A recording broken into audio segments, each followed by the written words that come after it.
इस वक्त तक के तमाम बड़ी खबरों के साथ मैं हूं जब्बार खान और आप देख रहे हैं TV7 भारत। अगले आधे घंटे में आपको उन तमाम खबरों से रूबरू कराएंगे जिनसे आपको है सरोकार। मगर शुरुआत आज की अहम खबर से करते हैं। दरअसल उत्तर प्रदेश की घोसी सीट और झारखंड की डिबरी सीट, जहां पर कल दोनों जगहों पर उपचुनाव होने जा रहा है और ऐसे में उत्तर प्रदेश के मऊ जिले की घोसी सीट को लेकर के तमाम तरह की तैयारियां चुनाव आयोग की तरफ से, निर्वाचन आयोग की तरफ से पूरी कर ली गई। इस वक्त वहां पर जो पोलिंग पार्टियां हैं चुनाव की, वो वहां पर पहुंचना शुरू हो चुकी हैं और जो सुरक्षा व्यवस्था के इंतजामात, हालांकि एक सीट पर उपचुनाव है लेकिन इंतजामात भरपूर तैयारियों के साथ में इस वक्त हो चुका है। थोड़ी देर में अपने सहयोगी की तरफ भी चलेंगे, लेकिन आपको बताएं कि ये घोसी सीट आखिर इतनी महत्वपूर्ण क्यों है, क्यों 2024 के लोकसभा चुनाव से पहले इसे एक सेमीफाइनल के तौर पर देखा जा रहा है, क्योंकि सीधा मुकाबला इस सीट पर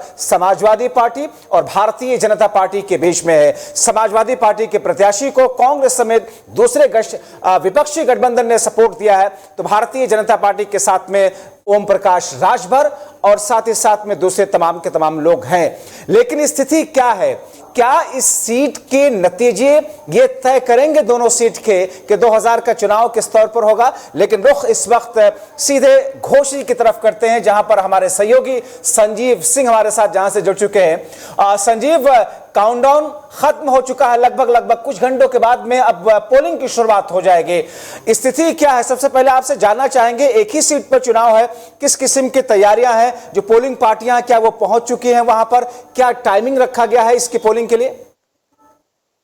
जी बिल्कुल जब्बार, बता दें क्योंकि मऊ जिले का जो घोसी विधानसभा का उपचुनाव है वो कल है, यानी कि 5 सितंबर को उपचुनाव होने हैं घोसी विधानसभा के अंतर्गत। और क्योंकि अगर निर्वाचन आयोग ने पूरी तैयारी कर ली है और सुबह 7 बजे से शाम के 6 बजे तक मतदाता अपने मतदान का प्रयोग करेंगे, कहीं ना कहीं निर्वाचन आयोग ने भी पूरी तैयारी कर ली है। तमाम पुलिसकर्मी घोसी विधानसभा जो जहां उपचुनाव होने हैं वहां पर अपनी ड्यूटी पर तैनात हो चुके हैं। तो कहीं ना कहीं अगर बात की जाए तो घोसी का उपचुनाव निश्चित तौर पे माना जाएगा कि भारतीय जनता पार्टी और समाजवादी पार्टी के लिए बड़ा मुकाबला है, क्योंकि 2024 के चुनाव से पहले जो ये सेमीफाइनल माना जा रहा है, क्योंकि इस तमाम जो चाहे ओम प्रकाश राजभर की बात की जाए, जी संजीव, आप बिल्कुल ठीक कह रहे हैं। दोनों ही तरफ के लिए एक तरीके से लिटमस टेस्ट के तौर पर इसको देखा जा रहा है। और ऐसी स्थिति में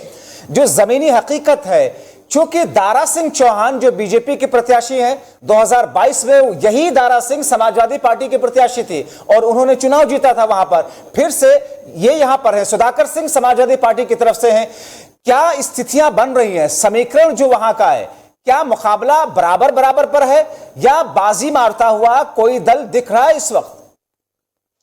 देखिए जब्बार, अगर बात की जाए तो 2022 में जिस तरह दारा सिंह चौहान समाजवादी पार्टी से विधायक बने और भारतीय जनता पार्टी के साथ जुड़े और उन्होंने सदस्यता से इस्तीफा दे दिया, लेकिन जो उपचुनाव हुआ तो कहीं ना कहीं अगर घोसी विधानसभा की बात की जाए तो घोसी विधानसभा के लोग साफ तौर पे कह रहे हैं कि दल बदलू है, बाहरी लोग हैं। और क्योंकि जो सुधाकर सिंह है वो घोसी विधानसभा में ही रहते हैं और कहीं ना कहीं जो